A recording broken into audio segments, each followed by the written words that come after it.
I'm a DoorDash people. So I've had a few questions about how I am able to do so many orders in an hour's time. So I kind of do videos based off the people that are interested in knowing or finding out how I do things. So based on the thumbnail that you've seen, I just kind of want to break down to you, if you don't know what it means, about time being money. Time is money in this DoorDash game. That can be for a basic driver, that can be all the way up to a driver that's a content creator. Like, time is money, and people need to understand that. You kind of make it what you want it to be, or as best as it can be, based on time. If you don't know, or if you don't understand, or if you have to be reminded, from the time you accept an order and the time you've actually confirmed that you've picked up that order, you're stuck with that one order. Once you've accepted an order and you're still waiting on that order, you can possibly get an add-on order, which you can then accept and make a few extra dollars, depending on. So it depends on the two different scenarios that you find yourself in. But at the end of the day, if it's just order for order that you're picking up, the quicker you get that order picked up and dropped off, the sooner you're back on the market to receive another order to make more money.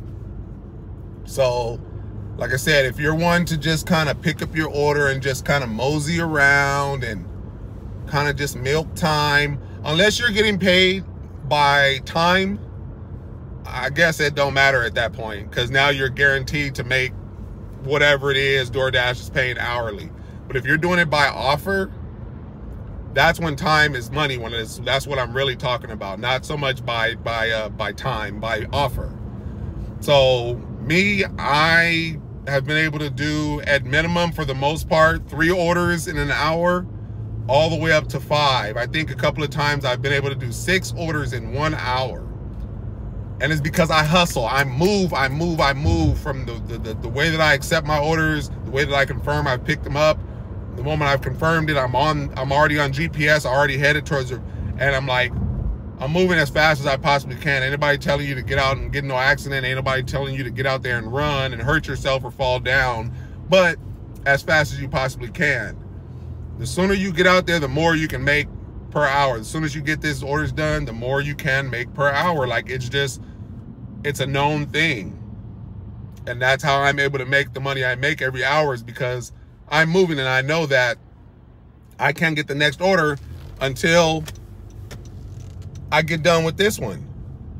So I'm out there hustling it, and that's where it goes back to the simple fact that when it comes to accepting orders, if you notice there's apartments that you're delivering to, get those messages out to those customers to ask them, hey, do you have any gate codes? Is there anything that's going to keep me from getting into your building, especially when they want you to deliver to their door? Unless they have notes saying they'll meet you at the front gate, assume that there's going to be a apartment gate code or garage code or something, an elevator code or something, and that stuff that you can get out the way, on top of that being good customer service by reaching out and getting that information from them. That's an added thing that you can do to possibly get a tip, because now I'm sending you this message to get these codes to then better your position to get your food faster, to get you to have more of a warmed food than it getting cold, because we're sitting here trying to figure all this out from the time I pulled up to your apartment, when we can pre-do all that while you're sitting there waiting for the order to be confirmed to be picked up. If you notice it's an apartment, go in and send that message out right then and there. Don't wait until you get to the apartment. Now you park, turn the car off, you get your phone, and now you're texting or you're trying to call, and sometimes they pick up, sometimes they don't. When they don't, now you're stuck there waiting, and now you don't know what to do, whether just leave the food at the door,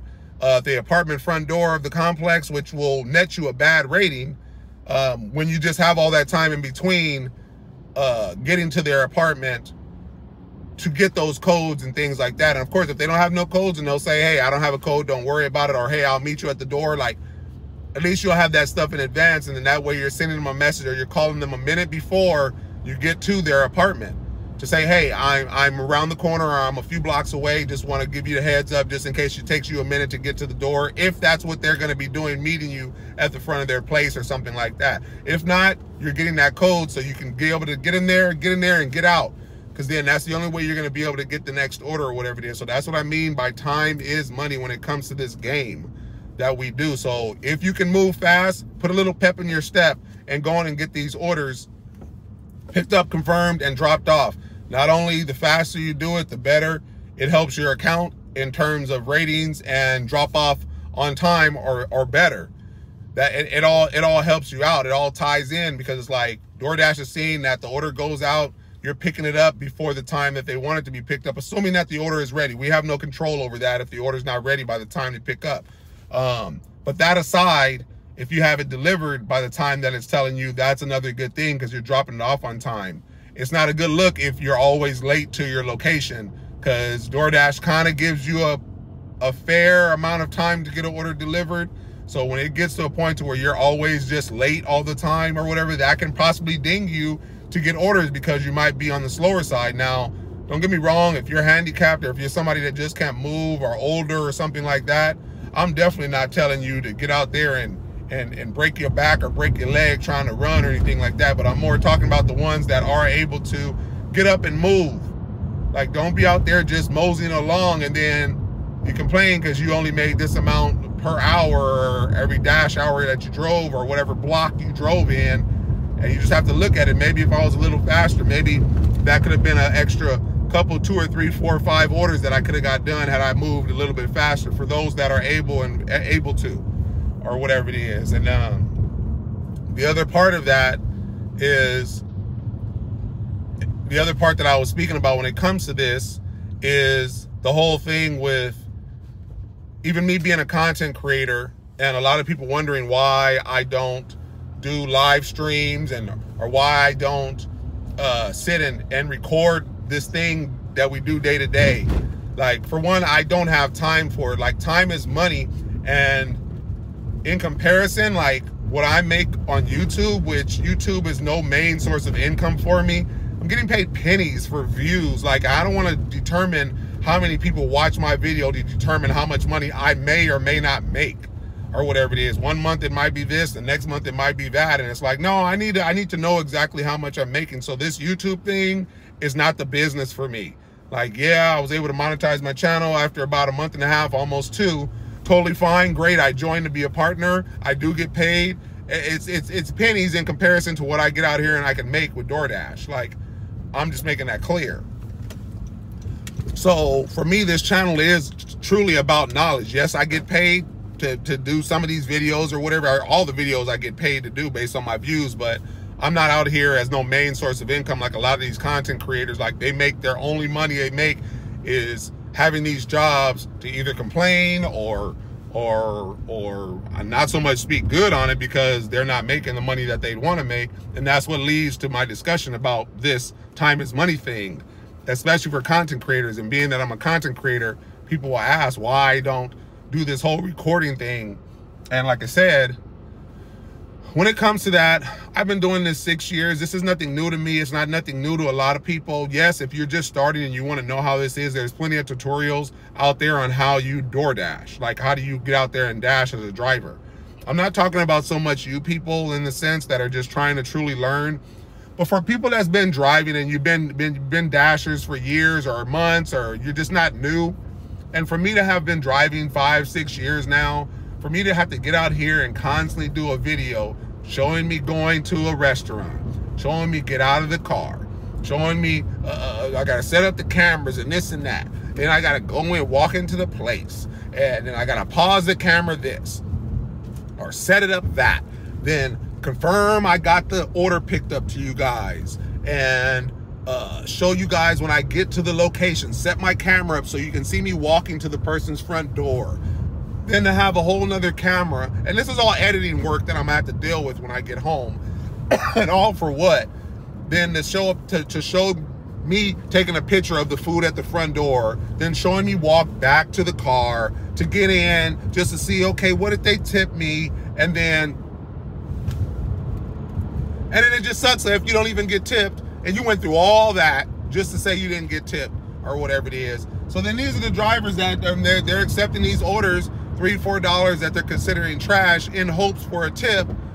But then all this time is being taken to sit there and record something that we all know how to do. So it's one thing that I refuse to sit and do. I did one video like that over a 12-hour period that I was driving, where I was showing all the orders that I was accepting and that I was driving to drop off. I was showing you a screenshot of the GPS just so you guys understood and knew the amount of money I make was true to what I say and the distances that they are, which are very small distances, and a high dollar to mile ratio in the sense that I'm making.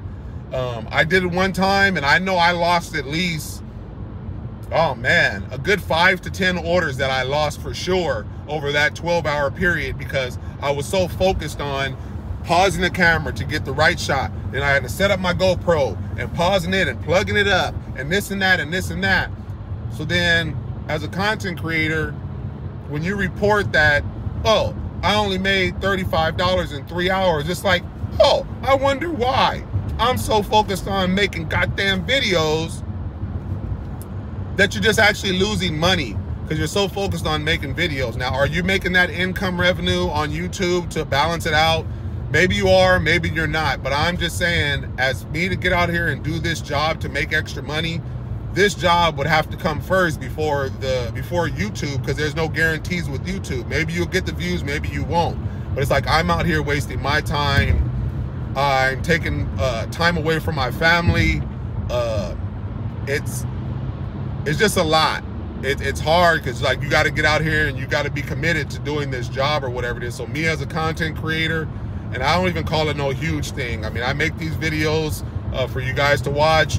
Most of the time I try to put it where it's a knowledgeable video. I'm not going to get out here and be telling you, oh, decline this, oh, this order's trash, this order's this. Like, I don't have time for that. Like, everybody knows that there's a lot of people that get trash orders. So it's like, what's the difference from your video being a bunch of trash orders that get sent to you versus the next person's video that's getting a bunch of trash orders where somebody may tip, or they only tipped $1, or they only tipped $2, or why wasn't it $3, or why wasn't it $4? It's just like this ongoing cycle of things that just have people in a negative headspace.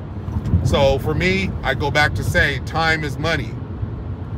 You're doing all this recording and this and that, and you could have gotten the next order, but you're doing all this recording, or you're taking your time because you're doing all this recording, that you lose time getting orders picked up, getting them delivered, because you're so focused on recording content or whatever it is. So I'll just kind of leave it at that. But for you people that are not content creators, just kind of think about that the next time you're out dashing that.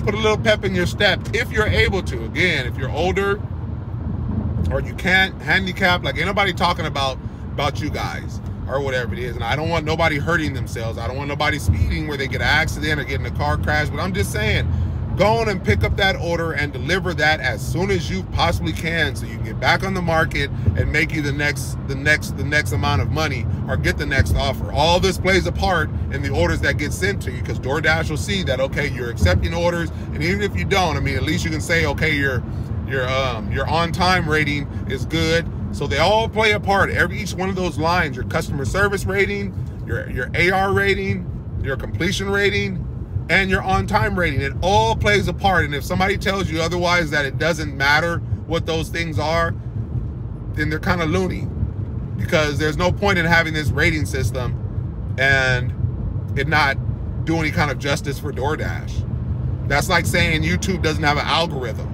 That's just saying, like, I get lucky when people see my views. No. When people see my videos. No.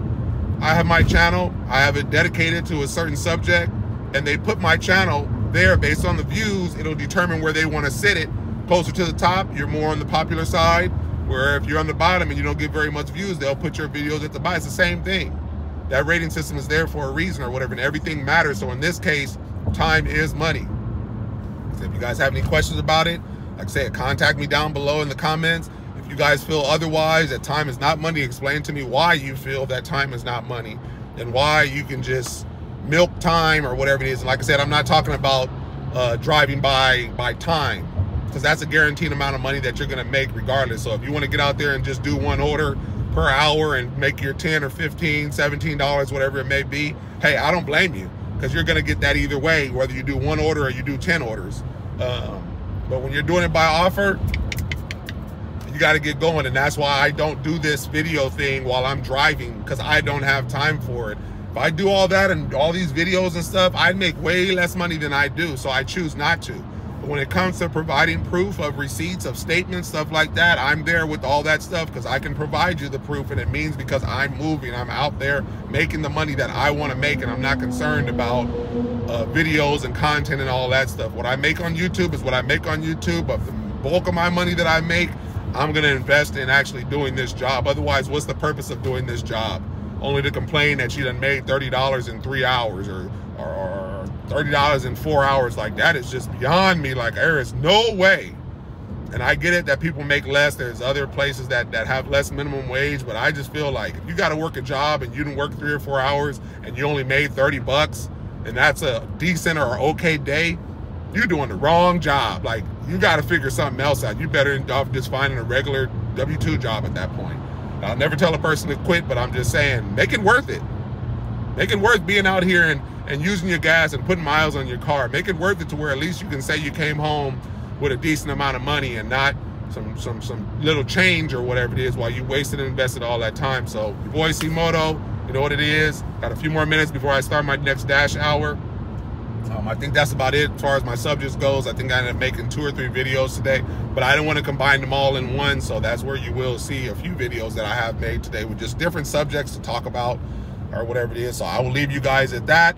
Give me something to drink, get myself situated for my next hour to Dash. And until next time, your boy C-Moto, always. Peace out.